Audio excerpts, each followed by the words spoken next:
Saudara-saudara yang kasih dalam Tuhan, memang kalau disuruh ke depan kok sulit sekali. Tapi kalau nanti coba, kalau nanti ada rezeki, rebutan. Tapi kalau disuruh maju ke depan kok sulit sekali. Padahal sebetulnya kalau saudara ditawarin oleh Tuhan Yesus gitu loh, nanti kan rebutan. Maka dari itu kita kerap kali orang Kristen ini masih terpengaruh oleh keadaan di mana sifat dan perangai kita itu yang lama, masih sungkan-sungkan gitu loh ya. Jadi tidak mau tapi mau. Nah, ini masalahnya itu sampai pendetanya sendiri ngundang-undang tidak mau, tapi kalau ada berkat nanti kan rebutan.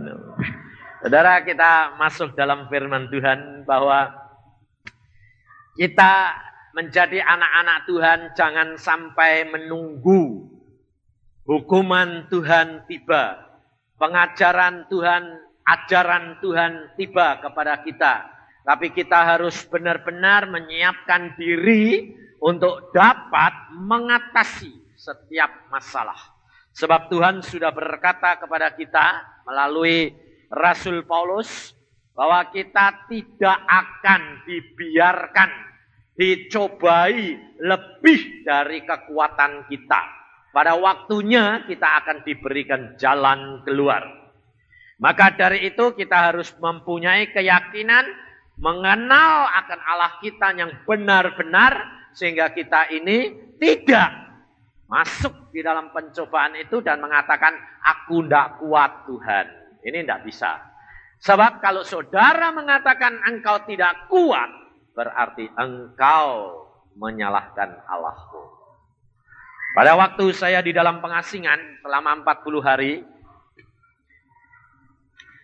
dan di sana setiap hari dari jam 7 pagi sampai jam 6 sore, itu tugasnya hanya baca Alkitab dan berdoa. Tidak boleh yang lain. Baca koran tidak boleh. Lihat TV tidak boleh. Berbicara dengan orang tidak boleh. Nah, bahwa waktu untuk berdiam diri dengan Yesus ini waktu yang sangat berharga sekali. Kita kerap kali sibuk pelayanan, sibuk melayani sana sini, sibuk besuk, sibuk untuk membawa firman Tuhan, tetapi tidak ada waktu untuk menyendiri dengan Yesus. Dan akhirnya kerap kali kita mengalami kerugian demi kerugian.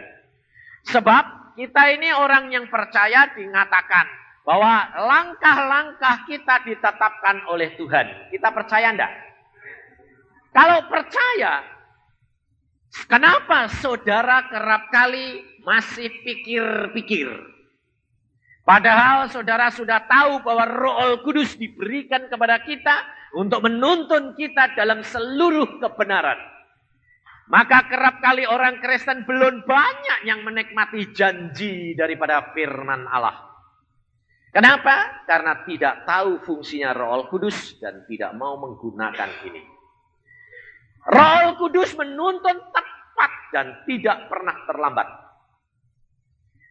Maka pada waktu saya Januari tanggal 13 masuk ke pengasingan sampai tanggal 22 Februari, itu jelas sekali padahal permohonan khotbah, permohonan jadwal pelayanan disusun 1 tahun habis. Tapi kenapa bisa waktu itu tepat dan Tuhan berkata tidak terima pelayanan. Waktu itu tidak ada pelayanan saya yang saya batalkan, itu tidak ada. Sebab saya sistemnya begini. Kalau saya sudah terima Tuhan, saya harus genapi. Saya tidak mau membatalkan. Jadi, saya minta jadwal itu, engkau yang nyusun, bukan saya. Sehingga nanti kalau waktunya sampai, saya harus pulang, artinya mati. Ya, jangan lalu mati dadak terus pelayanannya bubar semua gitu. Enggak. Tahu Tuhan, mati itu tahu. Mau dipanggil pulang mesti tahu loh. Saudara, seneng enggak kalau mau pulang tahu? Hah? Mau enggak? Bener? Loh, jujur loh. Yang bilang mau tuh sungguh-sungguh loh. Jangan enak-enak. Sebab kalau Tuhan panggil itu biasanya sedang makmur, sedang senang, sedang segala-galanya di dunia. Terus Tuhan bilang, pulang. Mau? Loh sekarang cuma ketawa kurang ajar. Nggak mau bilang mau malah cuma hehehe. Jangan enak-enak. Hidup dengan Tuhan itu kita harus hidup yang nyata. Diberitahu ibu saya pada waktu dia sudah pulang dari Australia itu, lalu di rumah saya dan ayah saya sedang liburan dengan adik saya dan keponakan saya semua di rumah saya. Ibu saya senang sebab sehat, sudah sembuh, senang bersaksi kemana-mana bersaksi. Lalu mamah bilang gini, memang ikut Tuhan itu kok seneng ya. Pada waktu dia ngomong begitu, Tuhan ngomong sama saya. Beritahu ibumu, waktunya sebentar lagi pulang. Kira-kira kalau saudara jadi anaknya dikasih gitu bagaimana? Padahal ibu saya baru umur 47 kurang sedikit pada waktu. Sehat, jalan-jalan, senang, di kursi goyang, sedang goyang-goyang gitu. Dia bilang, Mama senang mah. Wah, di mana-mana itu ketemu anak Tuhan saksi. Luar biasa Yesus. Lalu saya bilang, Mama, sudah siap pulang belum? Bayangin.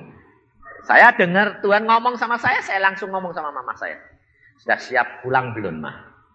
Oh, kapan saja kalau Tuhan panggil pulang. Saya bilang, benar? Ya, oke. Nanti itu kira-kira jam 1-an. Nanti mama siang ini kan tidur, saya bilang. Mama tidur toh? Mama kalau siang kan tidur, ya. Berdoa sebelum tidur. Tuhan, aku mau lihat rumahku di Firdaus. Kenapa? Sebab waktunya sudah singkat. Oh ya. Tapi sebaliknya papa saya bilang gini, kamu ini ngomong yang dadak. Soalnya apa? Papa saya takut ditinggal mama. Jadi dia bilang, kamu ngomong yang dadak. Lu kok ngomong yang dadak gitu Pak? Aku bilang itu. Lah ya wong perkara mati kok diurusi. Loh. Tuhan ngomong, waktunya sudah singkat. Kamu ini kok ada-ada. Wes buktiin. Mamah masuk, tapi mamah ketawa-ketawa. Mamah sudah tidak takut. Terus dia sembahyang. Tuhan, tunjukin ya Tuhan, rumahku di Firdaus. Siang itu mamah dibawa ke Firdaus. Dan Tuhan berkata, ini loh rumahmu. Enak enggak? Wah enak ya Tuhan. Enak ya Tuhan. Ya, iya. Jadi kalau waktunya nanti datang, aku jemput engkau pulang. Ya Tuhan. Bangun tidur cerita sama papa saya. Pak enak dah sana. Apa yang enak? Di surga. Waduh enak dah. Aku sudah tahu tempatku. Waktunya sampai aku pulang. Lalu dia pulang ke Cirebon. Setelah pulang di Cirebon apa terjadi saudara? Saya mau pergi ke Semarang. Tuhan bilang gini. Kasih tahu sama ibumu. Kamu tidak akan bertemu lagi. Saya bilang sama Mah. Nanti aku ke Jawa Tengah untuk menginjil. Kita tidak akan bertemu lagi di dunia. Oh iya toh. Mama kalau nanti dijemput Tuhan. Pulang. Nanti kita ketemu di Firdaus. Kira-kira saudara kalau anak sama ibu yang demikian erat berani ngomong gitu enggak? Ini loh, itu ujian kekristenanmu saudara. Bahwa engkau itu mengasihi Yesus sungguh-sungguh atau tidak. Sebab Tuhan sudah berkata, jikalau engkau mengasihi orang tuamu, engkau mengasihi anakmu, engkau mengasihi istri dan suamimu lebih daripadaku, bahkan dirimu sendiri, engkau tidak layak menjadi muridku. Betul enggak? Nah, sekarang saya tanya, saudara layak gak jadi murid Tuhan? Jangan enak-enak, saudara. Kita harus benar-benar mengenal akan Allah kita. Kita harus benar-benar mengenal siapa Allah kita itu. Bahwa hidup ini benar-benar hanya karena anugerah. Dan kita mengucap syukur kalau kita punya Yesus, Tuhan yang lain daripada Tuhan-Tuhannya orang lain. Kita tidak perlu takut menghadapi apapun juga. Maka pada waktu mama saya sudah waktunya pulang, dia ngomong sama papa begini. Pah, pulang. Pah, pulang. Papa saya tidak ngerti. Mama, karena mama sudah keadaannya itu tidak sakit, cuma 1 hari. Mulai lemas. Cuma lemas. Dia bilang, Pah, aku kok lemas. Sudah pulang ya, Pah? Papa bilang, ya nanti dek sehat pulang. Di Cirebon, pikirnya diajak pulang ke Jepara. Pikirin mama ini kepengen pulang ke Jepara. Tapi mama hanya ngomong terus, Mah, Pah, pulang. Iya nanti ke Jepara. Geleng-geleng, Pah, pulang. Tapi gak bisa ngomong, aku pulang dulu ya, Pah. Gak bisa. Akhirnya adik saya cari dokter, mau diinfus. Demikian dia pergi. Mama mesem. Pulang, Mbah. Ya, gelap pulang. Pulang papahnya tidak bisa terima. Loh, katanya mencintai Yesus. Tapi ternyata tidak bisa terima. Sila di depan mayat mama. Muat, Tuhan bangkitkan istriku. Tuhan bangkitkan istriku. Bayangin, saudara. Dan minta itu tidak cuma 1 jam, 2 jam. Semalam, sehari, jam 7 kurang 10 menit ibu berangkat. Semalam suntuk papa tidak tidur. Tidak mau diajak bicara, tidak mau makan, tidak mau minum. Sembahyang terus ngotot minta supaya istrinya dikasih balik. Anaknya buah panik semuanya. Sebabnya apa? Mamai mati, papai tidak mau dijak ngomong, tidak mau makan, tidak mau minum. Mati sisan bingung. Wah. Lalu anak semua ini, anak 8 bingung semuanya, saudara. Ribut. Istri saya dientrokal, dikasih tahu mana. Suamimu mana? Yusak mana? Yusak ini yang bisa ngomongin Yusak. Dia bilang. Sebab papa itu tidak ada yang berani ngomongin kalau tidak anak lakinya Yusak ini. Padahal pada waktu kecil ribut terus saya sama papa. Asal ngomong geger terus. Kenapa? Karena beda pendapat. Saya berjalan dengan iman, dia berjalan dengan akal. Terus tidak cocok. Saya bilang, itu bukan orang beriman. Dia bilang, kamu belum tahu kenal Tuhan. Nah ya, saya bilang, oke, buktiin. Saya bilang, nah, setelah kita kenal, sekarang saya dengan dia akrab luar biasa. Tidak ada anak yang paling akrab sama dia kecuali saya. Karena apa? Sekarang berjalan dengan Yesus, ayo berlomba. Lalu pada saat itu dia tidak mau bicara, saya dicari istri saya, tidak ketemu. Tidak ketemu. Dientrokal ke Semarang, ke Solo, tidak ketemu. Istri saya bilang, tidak ketemu. Yusak tidak ketemu. Lah terus adik saya yang di Cirebon dia bilang, ini bagaimana memberitahu kakak kalau mama pulang? Istri saya cuma ngomong, kamu berdoa, kita berdoa, Tuhan akan memberitahu Yusak. Pasti, aku kenal dia siapa. Dan setelah selesai saya membawa firman Tuhan, 7:30 saya pulang, saya pergi ke rumah dokter Lo, saya pinjam entrokal, saya telepon istri saya. Ke Bandung saya berkata, Yat, mama pulang. Iya, kamu di mana? Aku di Kudus. Loh kok kamu tahu? Aku lihat mama terbang berpulang ke Firdaus. Jam 7:50. Ya. Oh ya sudah, kamu mau pulang enggak? Papa enggak bisa dijak ngomong. Papa semedi terus, dia bilang. Itu bagaimana itu? Saya bilang, tidak usah khawatir. Aku nanti jam 1 malam berangkat dari Kudus ke Bandung, ke Cirebon. Dan jam 6 pagi aku sudah tiba di Cirebon. Nanti aku yang akan berbicara dengan ayah. Ya, langsung saya naik kereta api jam 1 malam sampai di Cirebon jam 6. Saya masuk disambut oleh saudara saya semua dengan diberi informasi. Papa gak bisa bijak ngomong. Semedi terus. Pokoknya ngotot mamah minta hidup.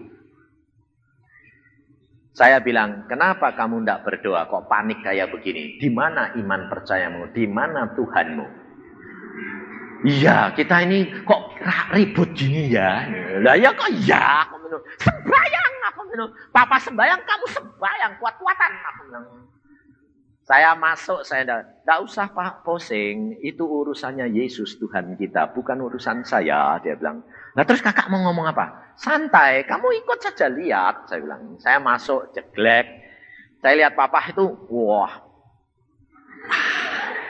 tidak tak sapa, tidak tak tegur, tapi saya menyapa mamah yang sudah pulang. Saya masuk kamar, masuk. Saya bilang, selamat jalan mamah. Puji Tuhan, kita akan bertemu di Firdaus. Papa jawabnya apa? Papa yang jawab. Nah, mamanya sudah mati yuk. Papa yang jawab, jawabnya gini. Betul kamu nak. Nah, anaknya semua sorak. Iya Pak. Iya. Bayangin. Saudara tahu kita itu hidup itu tidak perlu panik, banyak pikir, susah, cari jalan sendiri. Saya tidak ngajak ngomong apa-apa. Saya ngajak ngomong mayate mama. Yang jawab papai. Loh. Jadi kita itu tidak perlu khawatir. Terus langsung saya tanya sama papa. Benar? Benar nak. Sebab apa?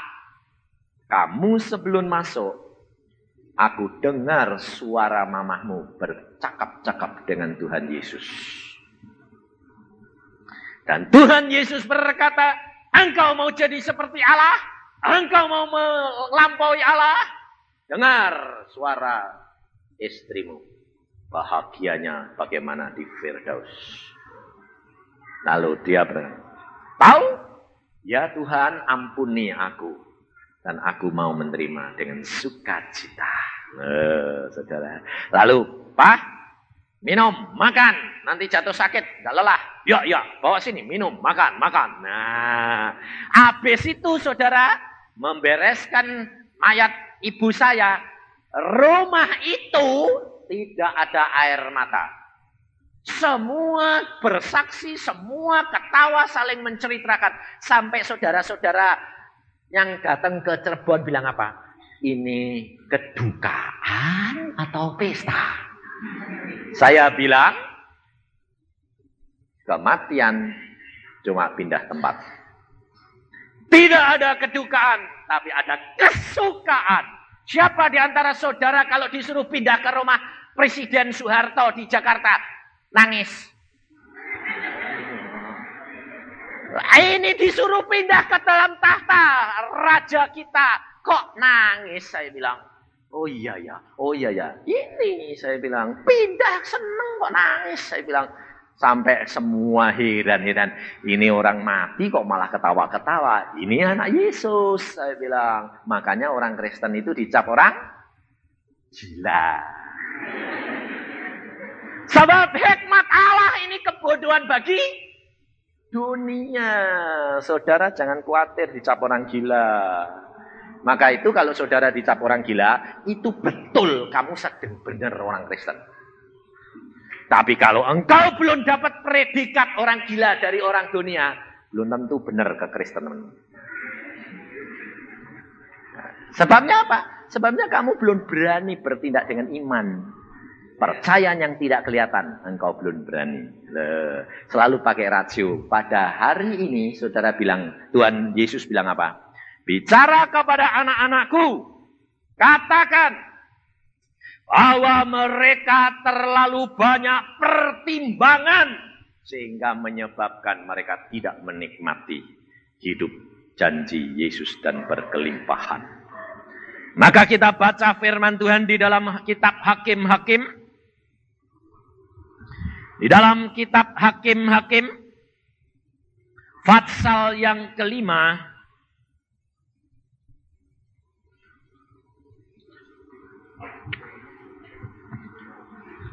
ayat yang ke-12 sampai ayat yang ke-16.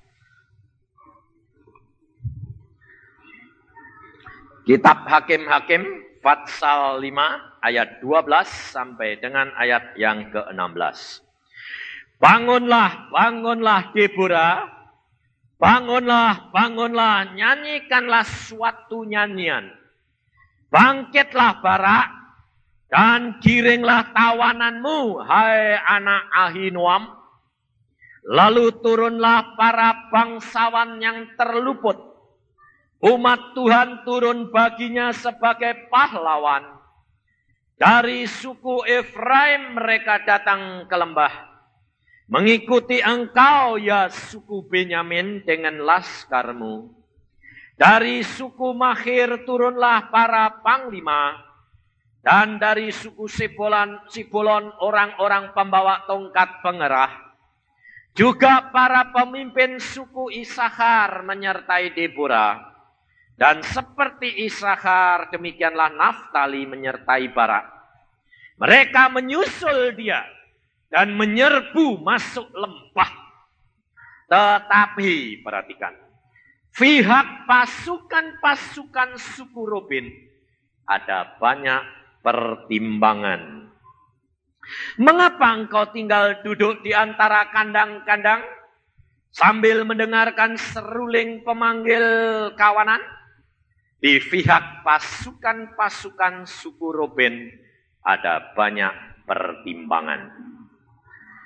Firman Tuhan mengatakan, saudara, pada saat nyanyian Deborah ini dinyanyikan, pujian Deborah ini diucapkan, bangsa Israel ditekan, dijajah oleh Sisera, panglima Raja Yabin, selama hampir 20 tahun. Mereka ditindas. Padahal mereka bangsa pilihan Allah. Allah berjanji bangsa Israel diberikan tanah Kanaan yang penuh dengan air susu dan madu. Bangsa Israel diberikan tanah Kanaan yang penuh dengan kelimpahan. Saudara dan saya dijanjikan Yesus Kristus hidup berkelimpahan. Percaya enggak? Tapi orang-orang Kristen bilang sama saya begini. Pak Yusak kalau ngomong sih terus terang, terus berkelimpahan Pak Yusak. Tapi bagaimana itu hamba-hamba Tuhan di gunung-gunung, di hutan-hutan, di pelosok-pelosok yang kekurangan dan kelaparan? Ayo, saya jawab apa? Kalau ada hamba Tuhan di desa, di daerah yang terpencil dan dia kelaparan, periksa diri. Allah yang salah, tidak mungkin. Pasti hamba Tuhan itu salah. Sebab Alkitab mengajarkan Elia diberi makan oleh malaikat 2 kali ketul roti dan air. Dia dapat berjalan 40 hari 40 malam. Tidak lapar dan tidak haus. Kalau Elia berjalan 40 hari 40 malam tidak lapar, tidak haus, kelaparan enggak? Enggak. Biarpun tidak makan. Saya sendiri, saya berkata, dididik Tuhan dari nol. Artinya setelah saya jadi dokter, setelah pulang dari Irian Barat, dan saya dipindahkan ke Bandung, meskipun saya kaya raya pada waktu itu, Tuhan berkata, uangmu, harta bendamu, habis. Habis karena dimakan? Tidak. Tetapi bayar utang saudara saya. Dan saya habis ludes dibikin oleh Tuhan. Karena apa?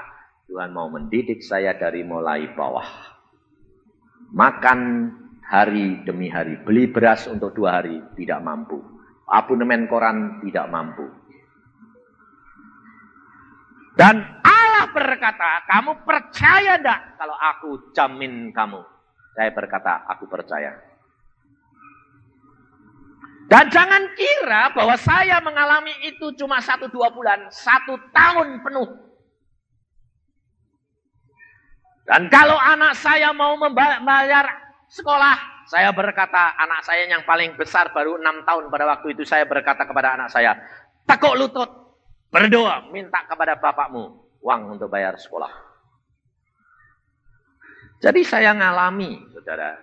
Dan setelah setahun lolos, Januari Tuhan berkata, tahun ini mulai kamu bisa beli pakaian.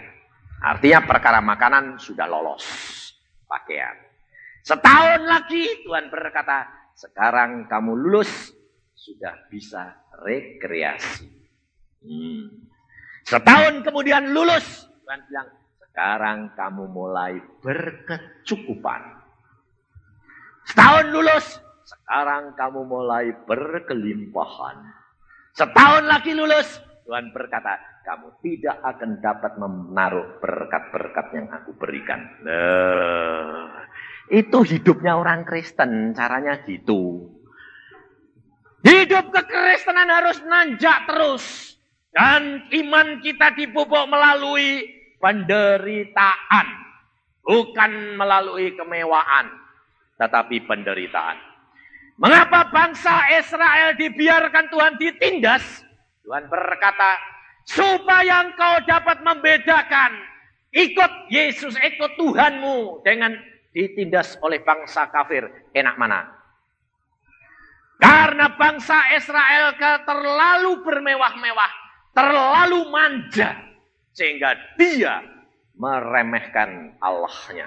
Dan dia mulai main-main dengan Allahnya orang lain.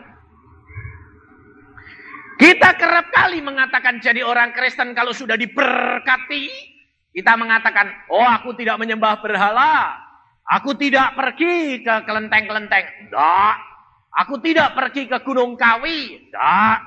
Cuma karena diberkati Tuhan berlimpah-limpah, harta ini yang saya pikirkan siang malam, bagaimana ini berkat Tuhan begini banyaknya supaya jangan sampai habis. Sekarang kalau saudara punya uang banyak, diberkati banyak, tiap hari lihat koran enggak? Devaluasinya bagaimana, harga dolar bagaimana, terus ngutek-ngutek itu lebih banyak sama ngutek-ngutek Alkitab lebih banyak mana? Hah? Ngutek-ngutek berkatnya lebih banyak loh? Apa ndak Allahmu itu menjadi kecil dan harta bendamu menjadi besar? Allah cemburu, Allah akan biarkan kamu ditindas dengan keuanganmu. Kamu akan dibiarkan dikuasai dengan berkat-berkat itu. Dan akhirnya kamu mikir terus, lalu jantungnya kena. Kalau sudah jantungnya deg-degan terus, pergi ke dokter spesialis, bayar terus, minum terus, plong, plong, plong, plong, uangnya molor terus. Jantungnya deg-degan terus. Habis itu tekanan darah tinggi, tidak boleh makan garam matang. Lalu tidak boleh kencing manis, ginjalnya kena bubar. Lalu kalau sudah gitu, kira-kira saudara cari Tuhan tidak? Terus bilang apa? Harta benda tidak ada artinya. Lalu Tuhan, rasain lu.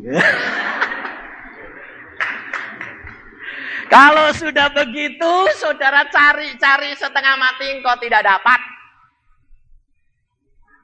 Maka dari itu saya katakan kepada saudara, kalau engkau cari Yesus benar-benar, kalau engkau turut dia benar-benar, engkau akan dilepaskan daripada segala ikatan obat, segala ikatan sakit penyakit, itu pasti terlepas. Sebab apa? Sebab firman Tuhan sudah janji. Kalau engkau menyenangkan hatiku, kalau engkau menurut kepadaku, maka firmanku yang akan membersihkan tubuhmu, pikiranmu, hatimu.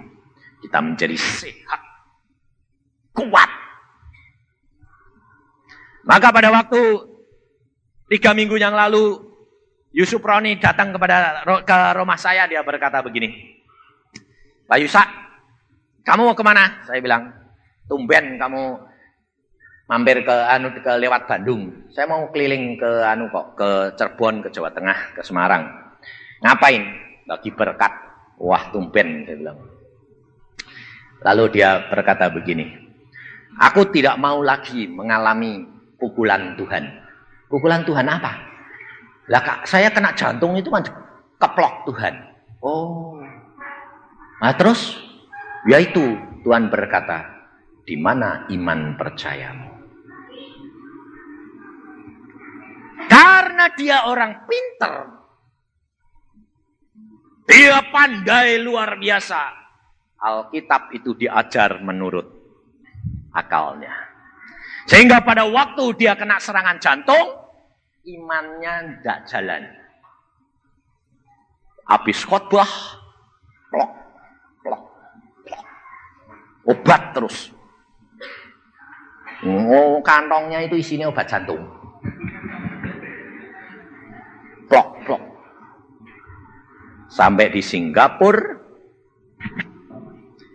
dia berkata, pada waktu dia dimasukkan dalam ruangan operasi, dokter berkata, harus segera masuk operasi. Segera. Tidak ada jalan lain. Dan pada waktu masuk lagi, sudah dicukur semuanya, sudah dokternya siap mau belek-belek, mesin jantungnya mati. Dia bilang, untung aku belum dioperasi. Coba aku pas dioperasi, jantungku diganti jantung mesin itu, mesinnya mati, akan bubar aku. Terus suruh pulang dia. Suruh pakai pakaian lagi, dia bilang, maaf Pak, besok. Untung mesinnya mati, belum dipasang. Belum dibedah-bedah. Akhirnya dia pulang, setelah pulang, ya malamnya baca Alkitab karena besoknya harus masuk lagi. Firman Tuhan berbicara bahwa engkau harus iman firman ini. Lalu timbul imannya berkata, aku yakin Tuhan kau pasti sembuhkan dan engkau jamah aku malam hari ini dan besok. Dan apa terjadi? Di dalam kamar operasi sudah juga ditelanjangi, sudah dioperasi, mau dibedah, dicek lagi, jamah Tuhan. Mulai panas, mengalir ke dadanya. Dia bilang, aku sembuh Tuhan. Dokternya bilang, bagaimana Pak? Mau dicek ya? Ya, kuasi alat dimasukkan dalam pembuluh darahnya, disobek. Itu alat kalau sampai ceduk, aduh rasanya kayak jantung ditonjok. Dan pada waktu dicek, komputer menyatakan normal. Jantungnya sehat. Wah, terus profesornya bilang, tidak mungkin. Cek lagi. Masukin alat lagi, jedut lagi. Aduh. Lalu dia bilang, aduh. Dokternya yang sebelah berkata, normal. Lalu dia berkata, maaf ya Pak, kami belum yakin. Sekali lagi. Padahal menurut peraturan 2 kali cukup. Sebab kalau ketiga kali dan jantungnya tidak kuat, orangnya bisa malah mati. Sebabnya ditonjoki kayak jantung dipencet. Masuki lagi sekali lagi. Jadut. Normal. Lalu dilepas, dia bilang, sempurna. Engkau dapat jantung baru. Saudara tahu, lalu dia bilang, aku baru menyaksikan Yesus itu luar biasa. Maka dari itu saudara, engkau jadi orang Kristen, jangan menganggap hamba Tuhan itu super. Sama saja seperti saudara dan saya, manusia biasa. Tidak ada manusia yang baik kecuali Yesus. Tidak ada orang yang punya iman yang teguh kecuali Yesus. Maka dari itu engkau harus kenali Yesus Tuhanmu luar biasa. Engkau harus benar-benar mengenali Dia. Kalau Dia sudah berfirman, imani mesti jadi. Tetapi jangan mengimani firman yang merupakan logos. Kita baca firman Tuhan ini secara umum karena ini logos. Tetapi pada satu saat firman yang logos ini berbicara kepada kamu secara pribadi, itu rema. Itu iman, mesti jadi. Tapi kalau kamu mengimani logos, kamu akan membayar mahal. Dan kamu harus berjuang habis-habisan. Dan kalau tidak jadi dan imanmu tidak sampai, engkau kecewa. Dan setan masuk dan engkau jatuh. Maka dari itu Tuhan mengajar kepada saya, baca Alkitab, baca Alkitab. Karena firman Tuhan berkata Roh Kudus diutus, Roh Kudus akan tinggal di dalam kamu. Dan Roh Kudus akan mengingatkan firman yang Yesus sudah katakan. Kalau Roh Kudus mengingatkan firman yang kau sudah baca, itu tandanya rema. Dan itu pegang. Maka engkau akan mempunyai kekuatan di dalam Dia. Bangsa Israel dibiarkan menderita. Bangsa Israel dibiarkan ditekan oleh Sisera. Karena Allah mau menyatakan, enak mana diperintah oleh bangsa kafir atau enak diperintah oleh Allah. Dan pada waktu Deborah dipanggil oleh Tuhan. Kenapa Deborah dipanggil Tuhan? Mengapa Deborah seorang perempuan diangkat jadi nabiah, hakim pada saat itu? Karena ternyata di orang Israel, orang laki-lakinya semuanya tidak mampu menjadi kepala. Maka Tuhan mengangkat Deborah seorang perempuan sebagai hakim. Dan Deborah pada waktu itu berkata kepada Barak, Barak, engkau kumpulkan orang-orang Israel ini 10.000 lawan Sisera. Tuhan berfirman, engkau akan mengalahkan dia. Barak bilang apa? Aku mau asalkan engkau ikut perang dengan aku. Barak takut. Tapi Deborah berkata, baik, aku ikut. Tetapi kemuliaan tidak akan kamu dapatkan. Kemuliaanmu akan diambil alih seorang perempuan. Dan ternyata Panglima Sisera dibunuh oleh seorang perempuan. Bukan oleh Barak. Dan kemuliaan menjadi bagian orang perempuan. Ini saudara. Hidup kekeluargaan kalau suami tidak dapat diangkat oleh Tuhan menjadi kepala. Istri yang diangkat Tuhan. Maka dari itu istri-istri engkau harus tahu. Engkau punya predikat adalah seorang penolong. Engkau adalah seorang penolong. Kalau suami yang kau tolong tidak mampu, kau harus yang menjadi kepala. Tetapi segala sesuatu Barak yang maju. Suami tetap jadi di depan. Tapi istri yang pegang kendalinya. Di sini Tuhan berkata, suku-suku yang lain mau. Tapi suku Ruben banyak pertimbangan. Karena suku Ruben merasa dirinya tidak terancam. Suku Ruben merasa dirinya tenang. Dan dia merasa tidak turut-turut. Akhirnya suku Ruben dia mendapatkan satu kerugian. Karena dia tidak turut ambil bagian, akhirnya suku Ruben dia tidak mendapatkan bagian kemenangan dan pemerintahan. Dan akhirnya suku Ruben menjadi jajahan dari suku yang lain. Kita kerap kali jadi anak Tuhan banyak pertimbangan. Kalau ada firman Tuhan mengatakan terjang, lakukan. saudara memikir-mikir, ya deh Tuhan. Sisera musuhnya punya 900 kereta besi. Mana mungkin secara manusia kalah. Secara manusia tidak bakal menang. Tetapi kalau engkau terlalu banyak pertimbangan, kau tidak akan menikmati mujizat dan kemuliaan Allah. Maka dari itu saudara, kita harus jalan dengan iman, bukan dengan pikiran. Lalu kalau ditanya, lah apa gunanya kita diberikan akal budi? Akal budi diberikan oleh Tuhan untuk kita membaca firman Tuhan, kita menelaah, dan kita pakai untuk mencocokkan apakah yang dikatakan Tuhan merupakan rema itu sesuai dengan firman Tuhan atau tidak. Tetapi bukan untuk menilai Allah. Bukan untuk mengukur akan kemampuan Allah. Kita jangan membatasi kekuasaan Allah. Kita jangan membatasi otoritas Allah. Orang Kristen kerap kali membatasi otoritas Allah.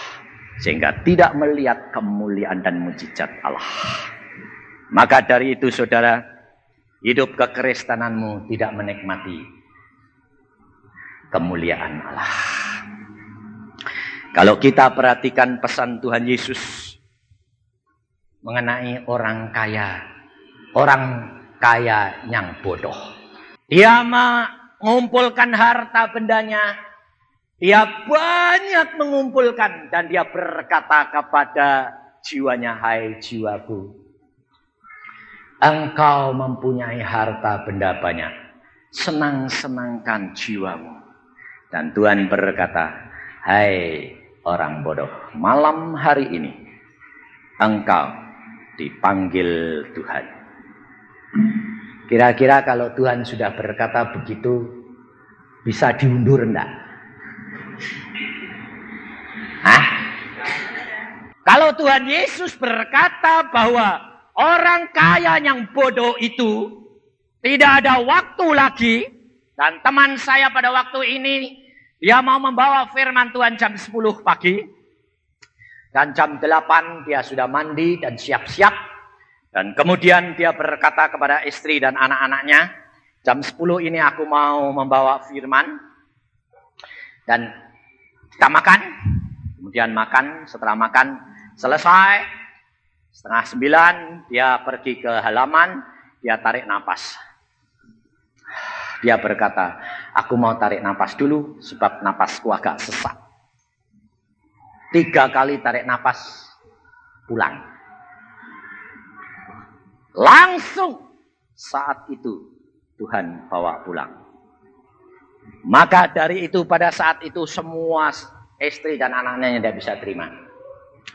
Kenapa Tuhan? Tuhan berkata tugasnya sudah selesai. Dan kita harus tahu bahwa Tuhan kalau sudah menetapkan langkah-langkah kita tidak perlu khawatir. Apapun yang terjadi, kita tahu bahwa Allah kita itu ya dan amin. Dan kalau Allah sudah menetapkan, sudah memberikan jatah kepada saudara, tidak ada seorang pun yang dapat mengambil jatah itu. Saya akan bacakan firman Tuhan di dalam Kejadian pasal yang ke-26. Ayat yang ke-12. Pada waktu Iska di dalam tanah Kanaan dan mengalami kelaparan, mengalami paceklik, dan tanah itu mengalami kelaparan, Tuhan berkata, jangan tinggalkan tanah Kanaan. Padahal tanah Kanaan sedang dilanda oleh kelaparan. Tapi Tuhan mengatakan, jangan tinggalkan. Percaya, aku akan berkati kamu. Ayat 12 berkata, maka menaburlah Iska di tanah itu. Dan dalam tahun itu juga ia mendapat hasil 100 kali lipat. Sebab ia diberkati Tuhan dan orang itu menjadi kaya. Bahkan kian lama kian kaya sehingga ia menjadi sangat kaya. Luar biasa Tuhan itu. Di dalam kesesakanmu, di dalam keadaan saudara ini dalam terjepit, baik dalam ekonomi, dalam penyakit maupun dalam segala perkara, ucapkan syukur, jangan tinggalkan. Jangan takut, jangan khawatir. Tetap ucapkan syukur, pandang Allahmu. Dia akan memberkati kamu dan kamu akan tambah kaya, makin kaya dan sangat kaya. Di dalam keadaan yang terjepit sekalipun, engkau akan dilepaskan. Asalkan engkau tetap tinggal setia. Amin. Mari kita berdoa. Tuhan, firman-Mu sudah hamba sampaikan. Sekarang tiba waktunya bagian-Mu Tuhan. Engkau berbicara selanjutnya dan pimpin anak-anak-Mu di dalam menyanyikan pujian ini, dan Engkau sendiri berbicara kepada mereka. Supaya anak-anak-Mu boleh mengerti apa yang menjadi kehendak-Mu di dalam kehidupan mereka. Dan mereka dapat tahan sampai ke akhir. Dan Engkau tingkatkan menjadi tingkat yang tertinggi. Terima kasih Tuhan. Dan Engkau akan memberikan kesehatan makin sehat dan tambah sehat dan sangat sehat.